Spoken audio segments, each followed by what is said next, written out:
बिस्मिल्लाहिर्रहमानिर्रहीम, अस्सलाम वालेकुम। Welcome to news tonight with Namra Abbasi. Iran और मशरिक़ वस्ता इस वक्त एक बड़े सियासी और अस्करी मोड़ से गुजर रहे हैं। इन हालात में सबसे बड़ी खबर ईरान में क़यादत की तब्दीली है, जहां आयतुल्लाह अली ख़ामनई की शहादत के बाद उनके बेटे मुज्तबा ख़ामनई को मुल्क का नया सुप्रीम लीडर मुकर्रर कर दिया गया।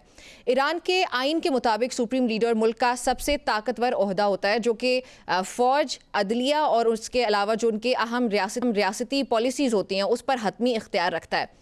माहिरीन के मुताबिक ये फैसला ईरान की मजलिस खबरगान ने किया, जिसमें 88 उलमा शामिल होते हैं, और ये इंतखाब ऐसे वक्त में हुआ जबकि ईरान बराह रास्त एक जंग के अंदर है। साथ ही बहुत ज़्यादा एक जंगी प्रेशर हो चुका है बिल्डअप वहाँ ईरान के अंदर, और जो इलाकाई कशीदगी है वो भी बढ़ती हुई हमें नज़र आ रही है। तो ये डिसीजन इस वक्त पूरी दुनिया की नज़र इस पर थी, और फाइनली ये डिसीजन अब सामने आ चुका है कल रात के बाद से।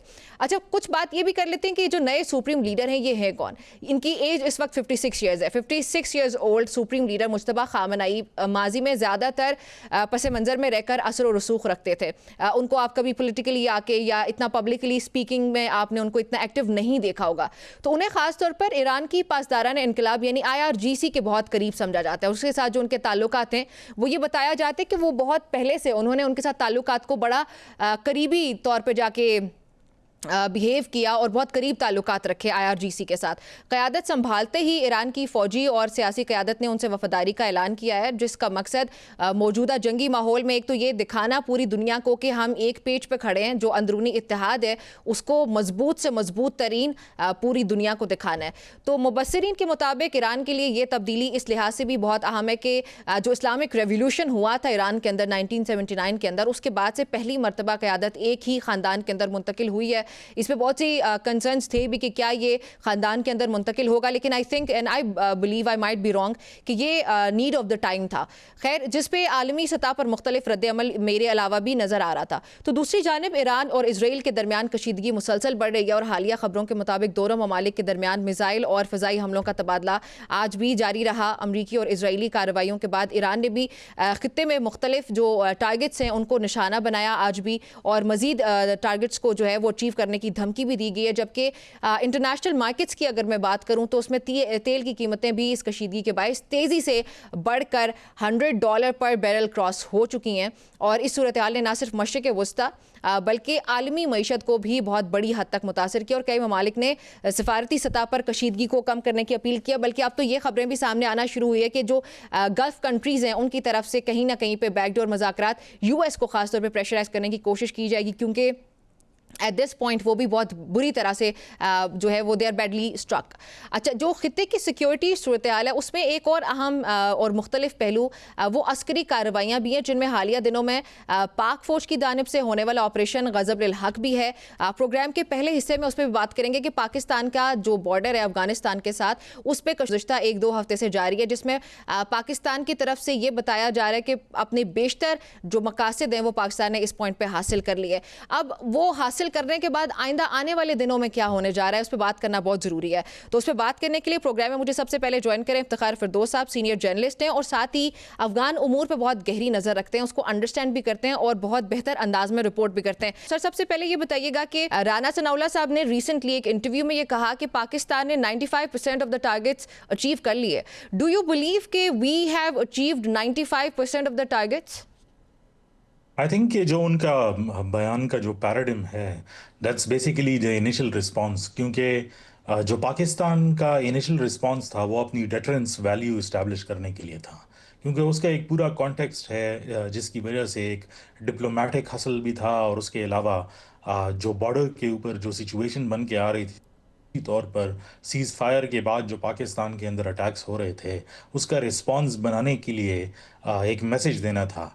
तो उस मामले तक तो 95% उसके अहदाफ यानी मिलिटरीली समझना वो तो समझ आती है, लेकिन इसका एक परमानेंट सोल्यूशन जो है वो निकलना, जिसकी वजह से फ्यूचर में ऐसा सिनारियो ना हो, वो एक पेचीदा जो है वो मुस्तकबिल की तरफ हमें ले जा रहा है। इस टाइम पर लगता नहीं है कि अभी हम उस नहज पे पहुँचे हैं जहाँ पे हम ये क्लेम कर सके अपने सारे अहदाफ अफगानिस्तान के अंदर जो है वो यानी पूरे कर लिए हैं।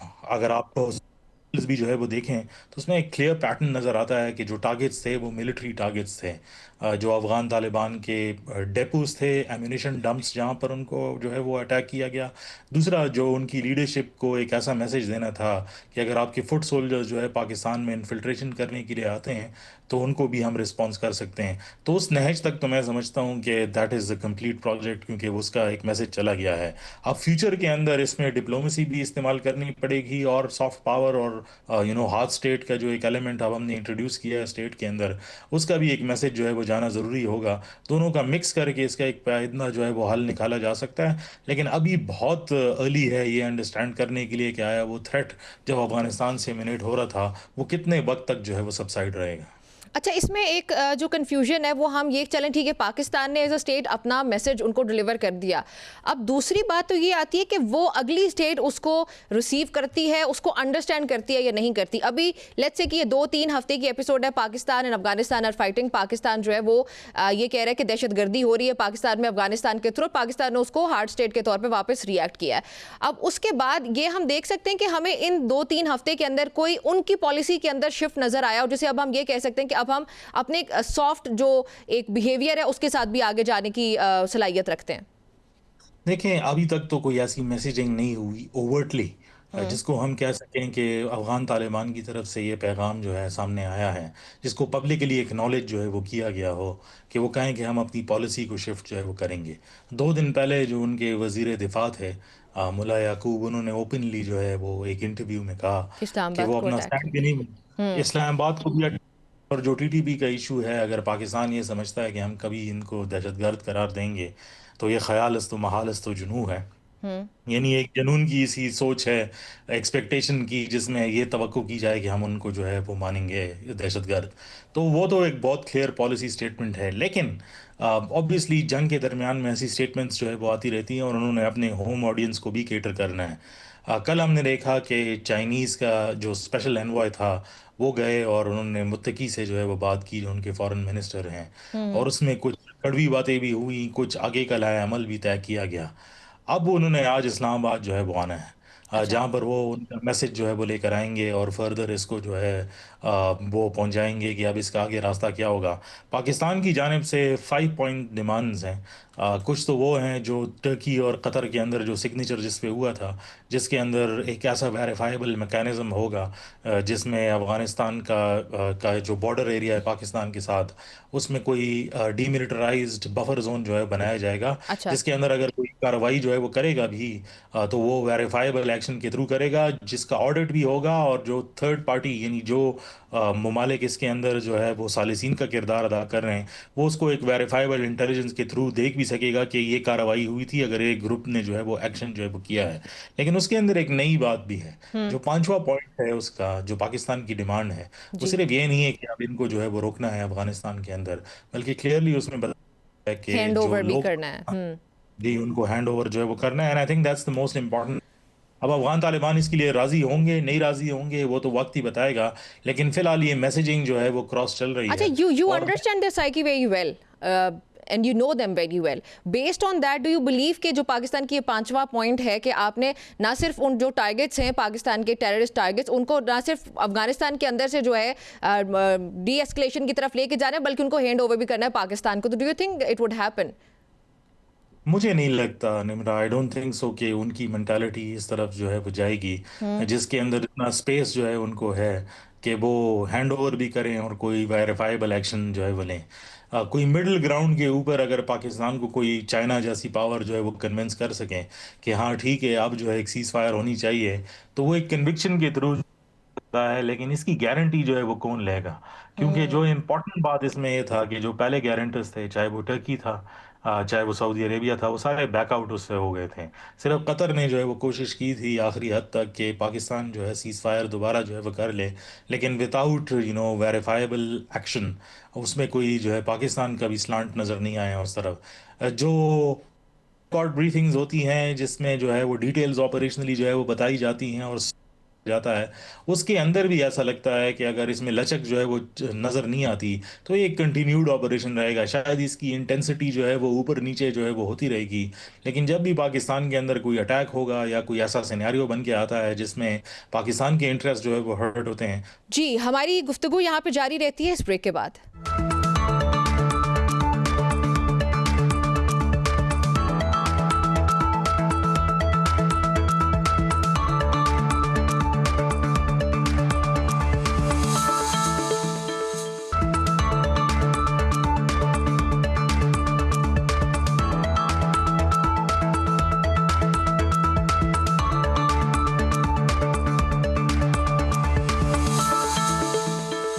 Welcome back to news tonight with Namra Abbasi. गुफ्तगू के सिलसिले को आगे बढ़ाते हैं। Iftikhar, at this point we believe कि शायद मीडिएटर्स हॉप इन करें इसमें। अब जाके जब वो जंप इन करेंगे तो शायद सिचुएशन जैसे आपने कहा कि पाकिस्तान को शायद कोई एक पार्टी कन्विंस कर ले कि चलें आप इसमें कोई दरमियाना रास्ता निकाल लें, क्योंकि ये शराइत ऐसी हैं जो कि अफगानिस्तान के लिए बिल्कुल भी काबिल कबूल नहीं होंगी। तो अब हमें नज़र आ रहा है ना कहीं पे मीडिएटर्स का रोल भी, या नहीं अभी तक वो भी एक्सपेक्ट जी ना करें? बिल्कुल। जी बिल्कुल, जो बाकी मीडिएटर्स थे, मैंने आपको कहा कि सऊदी अरेबिया और टर्की ने तो जो है पाकिस्तान को कोई बात करने से इनकार कर दिया था लिटरली, जब तक अफगान तालिबान जो है वो बात नहीं माने।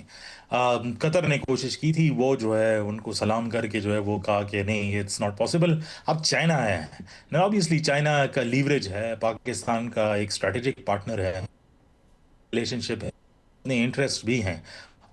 That China entire war in this region सिर्फ ईरान पाकिस्तान की ज्यादा इंटरेस्ट भी उन्हीं के हर्ट हो रहे हैं। वो मिडिल ग्राउंड निकाल सकते हैं, नहीं निकाल ईरान कर सकते हैं, ये तो बहुत बड़े सवालात हैं जो वक्त ही बताएगा। लेकिन जो ऑन ग्राउंड सिचुएशन नजर आ रही है उसके अंदर तो अभी भी जो है बॉर्डर के ऊपर फायरिंग्स जो है वो शुरू है, जो है दोनों साइड से एस्केलेशन जो है वो हो रही है। अच्छा, जब हम राना कोई कम नहीं कर रहा है।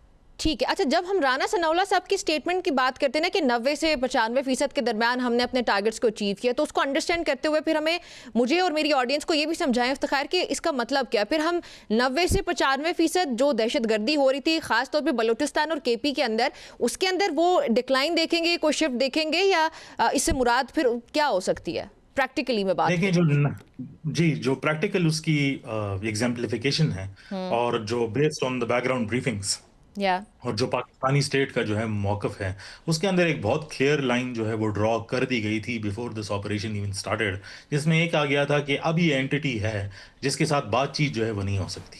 लिहाजा ये मिलिटरीली जो है जो नेटो सप्लाई लाइन की जो इक्विपमेंट है वो जो है नॉन स्टेट एक्टर्स को जो है वो दे रही है। प्लस ये एक ऐसी एंटिटी तालिबान जो है वो बन चुकी है जो रीजनल प्रॉब्लम तो है ही, लेकिन बायलैटरल रिलेशंस में जो है इसका खतरा जो है वो किसी टाइम भी पाकिस्तान के ऊपर कुछ भी जो है वो कर सकते हैं, क्योंकि उसकी सरजमीन इस्तेमाल हो रही है। तो लिहाजा ऐसा ऑपरेशन जो है वो किया जाए ताकि इनकी मिलिट्री कैपेबिलिटी को जो है वो टारगेट किया जाए, जिसकी वजह से अगर फ्यूचर सिनारियो के अंदर अफगानिस्तान के अंदर कोई ऐसे इंडिजिनस मूवमेंट्स जो है वो आते हैं जो तालिबान की तरफ जो है वो पलटने की भी कोशिश करते हैं, तो ये एक इक्वल फुटिंग पर हो। क्योंकि करंटली तालिबान के साथ जो रिसोर्सेज हैं वो इतने ज़्यादा हैं जो अमेरिका छोड़ के गया है कि वो किसी भी दूसरे जो है स्पेस जो है बनी दे रहे हैं।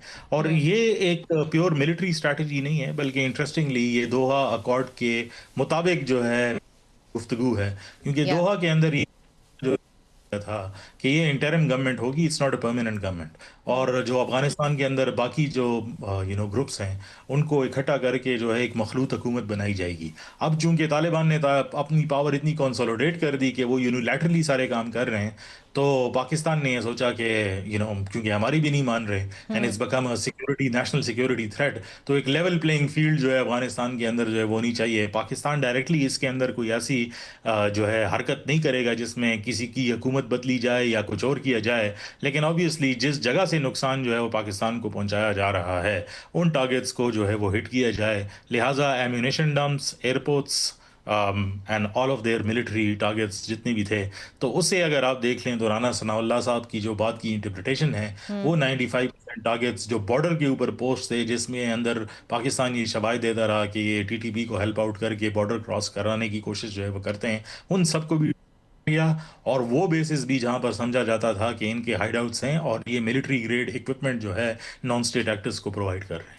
अच्छा, चलें ठीक हो गया। अच्छा, अब जब ये पाकिस्तान के रीसेंट स्टैंड ऑफ हुआ है शुरू अफगानिस्तान के साथ, तो उस पे DGISPR की ब्रीफिंग भी हो गई या ओवरऑल स्टेट का जो नैरेटिव आया, correct me if I am wrong, तो वो जो हमने अंडरस्टैंड किया उसमें वाज़े तौर पे ये बताया गया कि पाकिस्तान ने तालिबान हुकूमत को और TTO हो गए या TTP, इन सब ग्रुप्स को भी एक ही फ़र्क के बगैर जो है उसी तरह कंसिडर करके फिर उनको एक ही उसमें ट्रीट किया, एक ही ग्रुप है ये।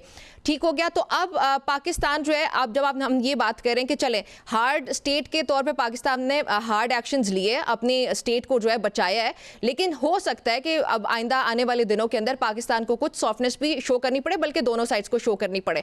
तो उसमें फिर क्या होगा? पाकिस्तान क्या तालिबान हुकूमत और इन सब ग्रुप्स के अंदर कोई फर्क नहीं रखेगी या फिर वो ग्रुप्स अलग हो जाएंगे? देखिए, जो पाकिस्तान का मौक़िफ़ है, ये बात ख़राब ही सारी इसी चीज़ से हुई। ये रिलेशनशिप जो था अफ़गानिस्तान और पाकिस्तान का, जिसके अंदर नॉन स्टेट एक्टर्स, क्योंकि पाकिस्तान ने एक स्पेस दी, जिसके अंदर उनका पर्सपेक्टिव जो है वो ये था कि तालिबान जो है, वो अब हुकूमत में है, तो एज़ अ स्टेट बिहेव करें और नॉन स्टेट एक्टर्स की मदद ना करें। जब यस, पाकिस्तान यस। इन दोनों को एक कैटेगरी के अंदर जो है वो डाल लेता है और दोनों को नॉन स्टेट एक्टर्स की तरह ट्रीट करने लग जाता है, तो उसमें स्टेटहुड का कॉन्सेप्ट जो है वो ख़त्म हो जाता है। अब वो स्टेटहुड का कॉन्सेप्ट जो है वो तभी जो है वापस आएगा, स्टेट टू स्टेट रिलेशनशिप तब होंगे जब वो स्टेट की तरह वापस जो है वो बिहेव करने लग जाएंगे, तभी सालेसीन का किरदार उसमें आता है। अगर वो उनको कन्विंस कर सके और पाकिस्तान के डिमांड पे जो है वो पूरा उतर आए, जो डिमांड है, जो 5 पॉइंट्स की हमने जो है वो बात की, वो तुर्की के अंदर भी डिस्कस हुआ, कतर के अंदर उस पर बाकायदा जो है वो सिग्नेचर्स हुए कि बातचीत को आगे ले जाया जाएगा। अब जब तक बात उस सिचुएशन पे वापस नहीं जाती, तब तक जो है बातचीत आगे बढ़ना जो है वो नामुमकिन नज़र आता है। तो it's the ball is in the Taliban's court के, और जो सालिसीन कोशिश कर रहे हैं, जो ये समझते हैं कि वो ये सारे मामले को डायलॉग के थ्रू हल कर सकते हैं, so then they will have कि वो उसी पॉइंट्स पर वापस आएँ जिस पर एग्रीमेंट हुई थी। मेरे ख़्याल में उसके बगैर बातचीत बढ़ना नामुमकिन नज़र आती है। अच्छा, मुझे लगता है कि अब तो तालिबान रजीम को ना ये बिल्कुल रियलाइजेशन हो चुकी होगी कि हमने जो पंगा करना है, ये पाकिस्तान के साथ करना इतना आसान नहीं है। जिस तरह से पाकिस्तान ने रिस्पॉन्ड बैक किया, मुझे बहुत वाज़े तौर पे पता है कि उनको समझ आ गई होगी कि इतनी कोई आसान गेम नहीं है। अब जब ये उनको समझ आई गई होगी, अगर वो इतने समझदार हैं, तो उस सिचुएशन में हम ये कह सकते हैं कि वो ये ग्रुप्स जो हैं उनको या ये डी एस्केलेशन की तरफ लेके जाएंगे। क्या उनके पास ये कैपेसिटी भी है या नहीं? क्योंकि दो चीज़ें होती हैं ना, एक तो होता है कि नीयत का ना होना, दूसरा ये होना कि कैपेसिटी ही ना होना। तो क्या वो इन ग्रुप्स को डी एस्केलेशन की तरफ लेके जा सकते हैं या वो चाहते ही नहीं है? जो अफ़गान तालिबान है, अगर वो कुछ कर सकें या ना कर सकें, लेकिन ये ज़रूर कर सकते हैं कि TTP और उसके जो बाकी ग्रुप्स हैं उनको जो है वो रोक सकते हैं कि पाकिस्तान के अंदर अटैक्स जो है वो आप ना करें। तो नीयत तो ऑब्वियसली उसके ऊपर तो अब वो बात उससे बहुत आगे चली गई है, क्योंकि अब तो ये पूरी जंग जो है वो बन गई है। तो उसके अंदर ये अंडरस्टैंडिंग लेकर आना कि उनकी नीयत है या नहीं है, पाकिस्तान ने ऑब्वियसली ये गौज कर ली है कि ये करना नहीं चाहते, लिहाजा बात ही इसी एस्केलेशन पर जो है वो पहुंच चुकी है। दूसरी इम्पॉर्टेंट बात जो है, मैं ये समझता हूँ कि जो फ्यूचर सिनारियो के अंदर नॉन स्टेट एक्टर्स का रोल है, क्योंकि पाकिस्तान का अपर एज जो है वो कन्वेंशनल वॉरफेयर है, और जो कन्वेंशनैलिटी के अंदर, यानी तालिबान जो है वो पाकिस्तान के अंदर मिलिटरीली कोई जगह नहीं ले सकते या पाकिस्तान को उस तरह नुकसान नहीं पहुंचा सकते जिस तरह पाकिस्तान नुकसान पहुंचा सकता है। लेकिन जब एसिमेट्रिकल वॉरफेयर की तरफ आते हैं, यानी प्रॉक्सी वॉरफेयर और सुसाइड बॉम्बिंग्स और छुप छुप के जो है वो अटैक्स जो है वो करना, उसमें तालिबान की एक पूरी हिस्ट्री जो है वो रही है और उनका अपर हैंड जो है वो रहा है। तो अगर पाकिस्तान के लिए ये भी कैच 22 की सिचुएशन है, अगर इस टाइम पर वो ऑपरेशन जो है वो बंद करते हैं और तालिबान को स्पेस जो है वो मिलती है, तो वहाँ पर बैठे जितने भी ग्रुप्स हैं उन्होंने सब ये अंदिया जो है वो दिया है कि वो पाकिस्तान के अंदर अटैक्स जो है पहले से ज़्यादा बढ़ाएंगे। ऐसी सिनारियो कोई गारंटर आ भी जाता है और सीज फायर की तरफ बात चली भी जाती है, तो अंदेशा यही है कि पाकिस्तान के अंदर अटैक्स जो है वो एस्केलेट होंगे और इन ग्रुप्स को जो है वो मिलेगी, रिक्रूटमेंट ग्राउंड्स के लिए भी और पाकिस्तान को मजीद नुकसान पहुंचाने के लिए भी। तो मुझे नहीं लगता कि पाकिस्तान किसी हाफ हार्टेड टर्म्स पर जो है कोई एग्रीमेंट जो है वो करेगा या ऑपरेशन बंद करेगा, जब तक कि बिल्कुल खुले अल्फाज में इस बात का एतराफ़ ना हो कि अफगानिस्तान की सरजमीन जो है वो पाकिस्तान के खिलाफ इस्तेमाल नहीं होगी। Thank you very much for joining me on the show. Iftikhar Firdous साहब, आपने हमें ज्वाइन किया था। नाज़रीन, गुफ्तगू आपने यहाँ पे एक तो खैर दुआ सबसे पहले कि अल्लाह ताला बेहतर करे, जो भी हालात हैं इस वक्त वो कशीदा हैं, ख़ास तौर पे पाकिस्तान और अफगानिस्तान के दरमियान, और आइंदा आने वाले दिनों में जिस तरह से ये सब जर्नलिस्ट भी रिपोर्ट कर रहे हैं कि खदशा है कि दहशतगर्दी के वाक़यात पाकिस्तान में बढ़ाए जाएंगे दुश्मन की तरफ से पाकिस्तान को ख़ास तौर पर कमज़ोर करने के लिए। तो अल्लाह ताला सबको अपने हिफ्ज़-ओ-अमान में रखें। एक ब्रेक शामिल करते हैं।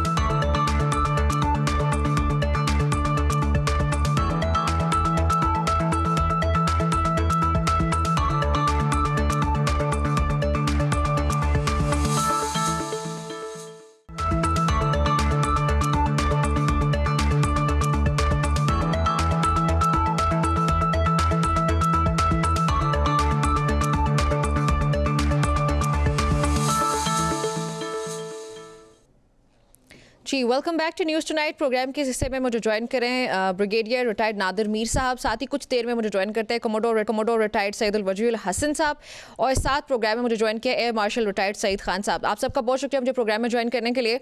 सईद साहब, इस वक्त हमने ईरान में नई सुप्रीम लीडरशिप देख लिया, उसके आने के बाद हमने ये भी देखा कि ईरान की तरफ से इजराइल और दीगर जो उनके टारगेट्स थे वहाँ पे मिसाइल दागे गए। सो हम ये से अंडरस्टैंड कर लें कि जो ईरानी पॉलिसियाँ थी पुरानी, उन्हीं का तसलसल बरकरार रहेगा, या खित्ते में इस नई लीडरशिप के साथ हम ईरान की तरफ से कोई नया रवैया भी देख सकते हैं, कोई तब्दीली देख सकती है? बिस्मिल्लाहिर्रहमानिर्रहीम। नम्रा, पहले तो आपका शुक्रिया कि आपने आज प्रोग्राम में इनवाइट किया। देखिए, जो मुश्तबा खामनेई साहब हैं, जब इनके वालिद ने टेक ओवर किया था तो ये 9 साल के थे, और उस वक्त से लेके ये हमेशा अपने वालिद साहब के साथ रहे हैं और उन्हीं के जेर तरबियत रहे हैं। सो मेरा ख्याल इस चीज को अज्यूम करना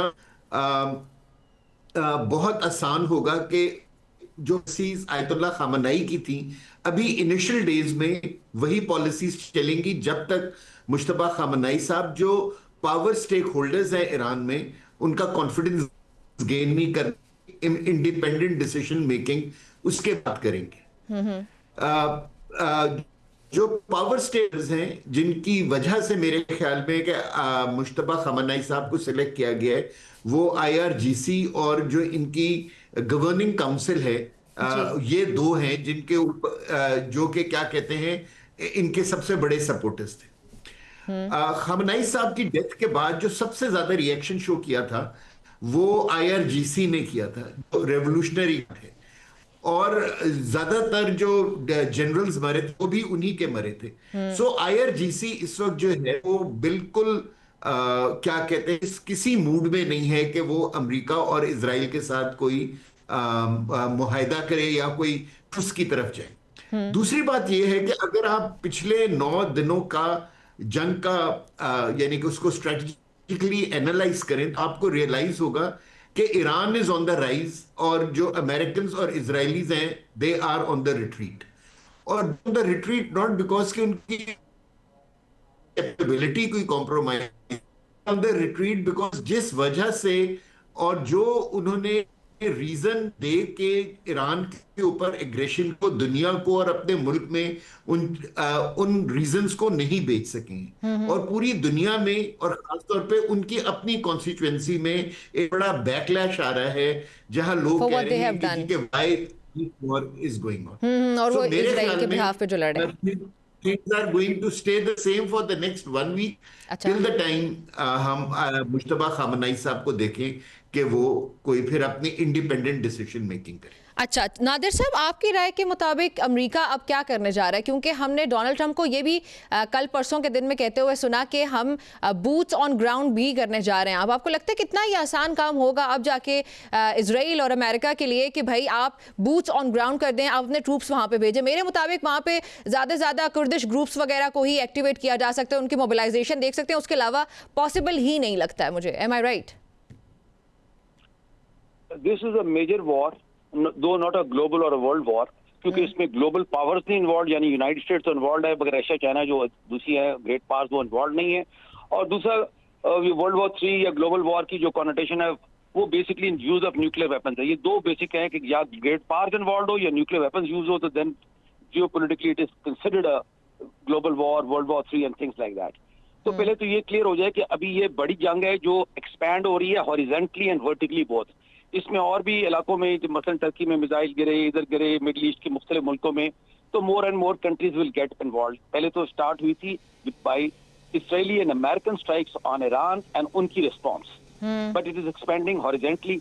वर्टिकली इस तरह हो रही है कि शुरू हुई थी मिलिट्री टारगेट से बोथ साइड से इनिशियली, बट अब ये इसके अंदर दूसरे टारगेट्स भी आते जा रहे हैं, जैसे आप देख रहे हैं ऑयल इंफ्रास्ट्रक्चर, फिर आगे जाके ये desalination plants and water and other economic targets जो है दे कुड बी आल्सो, जिस तरह ऑलरेडी दुबई एयरपोर्ट पे और दुबई सिविलियन एरियाज पे भी ईरान ने अटैक किया और ये भी जवाब दे रहे हैं या like that. So it's becoming a very very horrifying war also in the sense कि अगरचे ये रीजनल वॉर है लेकिन इसके इफेक्ट्स ग्लोबल हैं। फॉर एग्जांपल ऑयल हमारा जो कंसर्न है ना, जो and Iran made sure of it कि ये ग्लोबल वॉर बने, सबसे ज्यादा पूरी दुनिया को हिला के रखा है इस वक्त ईरान ने। नहीं, ये बिल्कुल गलत ख्याल है जो आप कह रही है। I totally disagree with this thought which is in Pakistan, it lacks analysis. हाँ जी, बिल्कुल, it is prejudice and not analysis. आपने इसको वॉर को पाकिस्तान के एंगल से, I look at this, I am a geopolitician with books to my credit, international affairs and military historian, तो मैं डिफेंस एनालिस्ट के अलावा मैं इसको पाकिस्तान के एंगल से देखता हूँ। मैं तो किसी और के एंगल से नहीं देखता कि ईरानी अच्छे या बुरे, ये सवाल ही नहीं है। It is a moot point for me. For me the important point is Pakistan. Gulf के अंदर हमारे मिलियंस ऑफ पाकिस्तानीज हैं, जिनमें से कुछ कैजुअलिटीज भी हो गई है बिकॉज ऑफ दिस वॉर। तो वो नंबर वन कंसर्न है पाकिस्तान का, जो होना चाहिए। गवर्नमेंट एंड स्टेट है who are responsible for them. Secondly, these Pakistani जो मिलियंस में हैं गल्फ के अंदर, they are earning out of the 40 billion जो आपके आता है रेमिटेंसेस, उसमें से बल्क तो इधर से आता है। अच्छा। आपकी इकोनॉमी इस पे चल रही है, टू बी रियलिस्टिक, या काफी हिस्सा उसका। इसी तरह जो अगला पॉइंट है वो ऑयल है।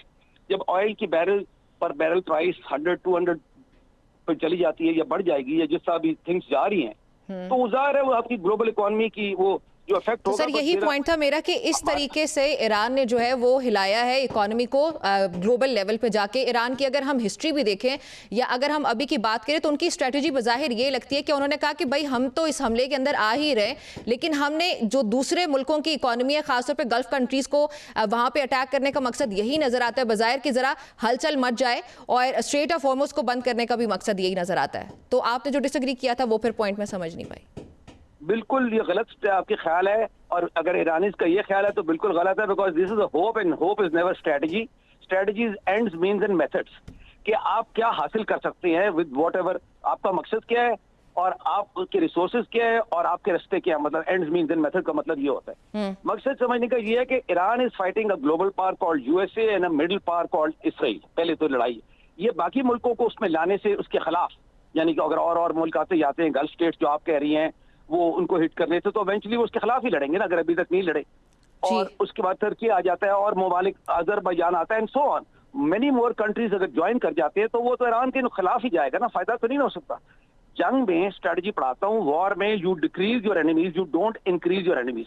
The reason Hitler lost was because he had too many enemies to fight. ये बेसिक रीजन था। अच्छा सर, डू यू बिलीव कि ये वॉर सिर्फ ईरान के लिए बहुत ज्यादा डेविस्टेटिंग है? क्या ये इजराइल और अमेरिका के लिए डेविस्टेटिंग नहीं है? मुझे ये बताएं, अगर आपके घर को आग लग जाए तो इससे क्या फर्क पड़ता है कि किसी के घर को क्या हुआ? इसका जवाब दे पहले मुझे आप। ये नेगेटिव थिंकिंग है पाकिस्तान में, totally emotional. Iran will be totally destroyed by this war, it might even balkanise, इसके हो सकते हैं टुकड़े हो जाए। 50% ऑफ ईरानीज आर पर्शियंस, उसमें अजरबैजान जो बाय द वे इसराइल का एलाई है, इस अजरबैजान और अजरी पॉपुलेशन है ईरान के अंदर। उसके अलावा वहां पर आप देखें कुर्द हैं, उसके अलावा इधर हमारी तरफ सिस्तान है उनका, एंड सो मेनी अदर्स। तो कहने का मतलब है जो ईरान के दुश्मन है यानी इसराइल एंड अमेरिका, उनका तो एजेंडा है, इसराइल का agenda is not regime change. ये गलत फहमी है हमारे, मैं वॉर एक्सप्लेन कर रहा हूँ ना, इसको मैं अनइमोशनली एक्सप्लेन कर रहा हूँ। Israel agenda is balkanisation of Iran, Iran के टुकड़े होना। वो जो उनका आप कह लिए ग्रेटर इसराइल का प्लान, जो और भी जो प्लान है उनके, उसके अंदर Iran is resistance to Israel ना। ईरान इसराइल के खिलाफ एक मतलब ताकत है, बड़ा है। साइज ज्योग्राफी देखें, उधर के लोगों का रेवोल्यूशनरी फर्वर देखें, और इतने दिन जो लड़ गए हैं और अभी तक हिम्मत दिखाई है ईरान ने, तो बड़ी हिम्मत दिखाई है ना। After all they are fighting, they are punching above their weight, अपने से बड़ी ताकत से लड़ रहे हैं ना, अमेरिका से, इसराइल से। तो इसराइल का एजेंडा तो ये अमेरिका का एजेंडा है रिजीम चेंज, और उसमें उससे भी कम। प्रेसिडेंट ट्रंप जो था, बेसिकली ट्रंप तो देखे ना, Trump is a deal maker. वो तो डील चाहता था इसमें से, वो because he could not get a deal, और इसराइलीज ने वो जो टॉक्स हो रही थी उसको सबटाज किया।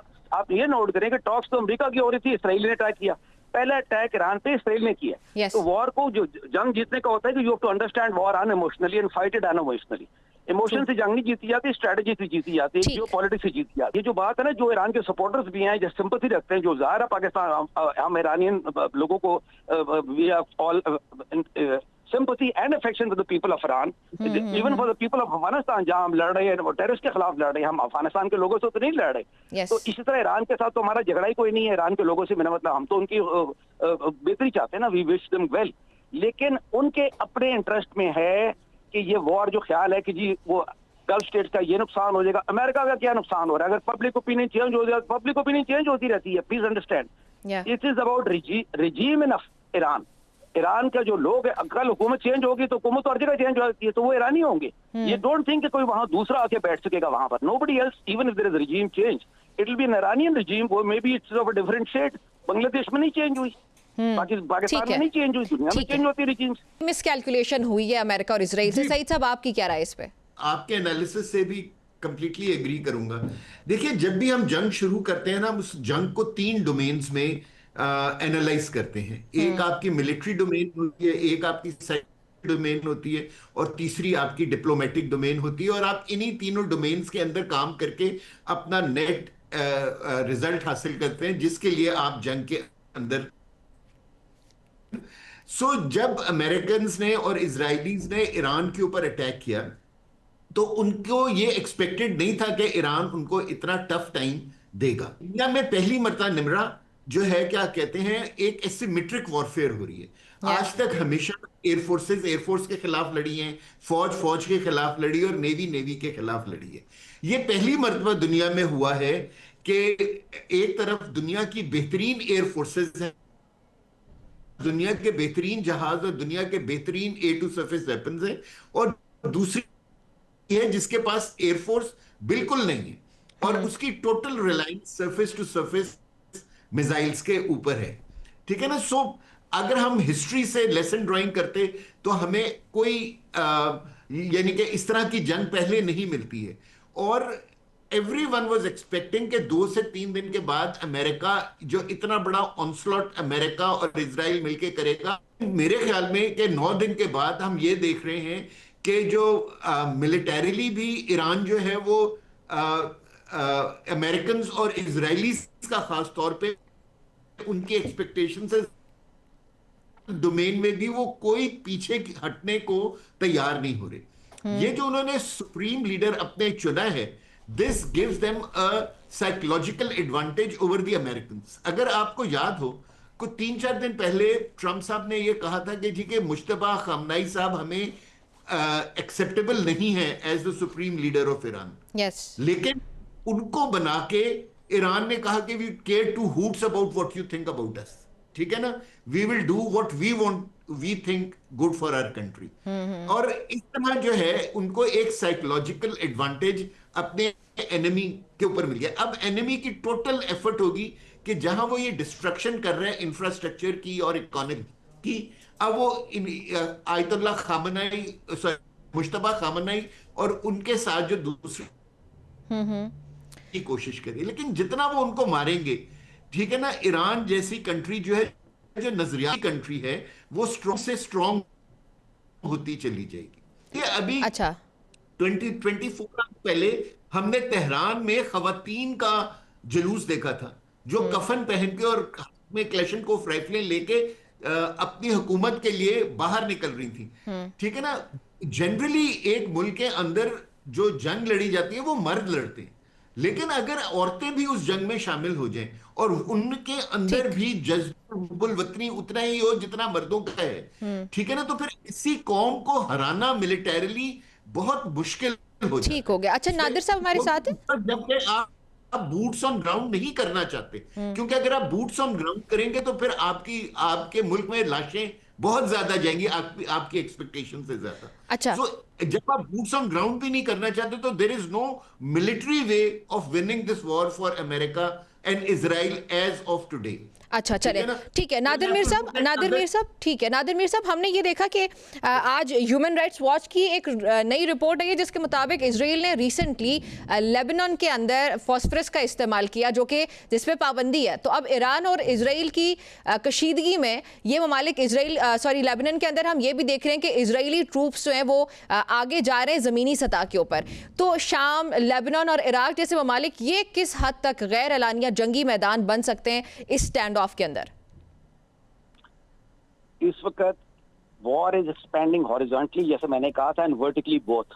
अच्छा। और इसके अंदर मुख्तलिफ इलाके जो मिडिल ईस्ट के हैं वो वॉर में आ रहे हैं। कोई मिसाइल्स और ड्रोन्स के साथ आएंगे, कहीं मिलिशियाज होंगी, कहीं प्रोटेस्ट होंगी, मतलब मल्टी इसके जो लेयर्स है वॉरफेयर की, मॉडर्न वॉरफेयर की, वो सब इसके अंदर होंगी। लेकिन असल इशू जो अभी बात कर रहे हैं इसमें आप मिस कर रहे हैं। पिछले साल जब यानी 25 में 12 डे वॉर हुई थी, उसके अंदर भी lots of Iranian leaders and इसके हिजबुल्लाह के लीडर्स और वो मारे गए थे थ्रू इसराइली स्ट्राइक कैसे मारे गए थे, और इस दफा भी आयतुल्लाह जो खुमैनी थे उनको मार दिया गया, और नेक्स्ट टारगेट इनका जो है वो जो नए इलेक्ट किए इन्होंने लीडर उसको मारेंगे वो, या उसकी लीडरशिप को मारेंगे अमेरिकन एंड इसराइल। तो how are they doing it? It's not only because of technology, actual reason is that the Iranian system is compromise. आप ये कौन मानना नहीं चाहता कि अंदर से कॉम्प्रोमाइज है, बल्कि वहां कई ईरानियन सीनियर लीडर्स पकड़े भी गए हैं who have been for being linked to the Israelis or the Americans and all that. So बात समझने की ये है कि ये जो यूनाइटेड कह रहे हैं उनका तो टॉप लीडरशिप यूनाइटेड नहीं है उसके अंदर, या उसके अंदर एजेंट्स हैं, या देर इनफिल्ट्रेटेड, या देर कॉम्प्रोमाइज हुए। जंग लड़ने के लिए आपको नंबर वन ये चाहिए, एयर स्पेस।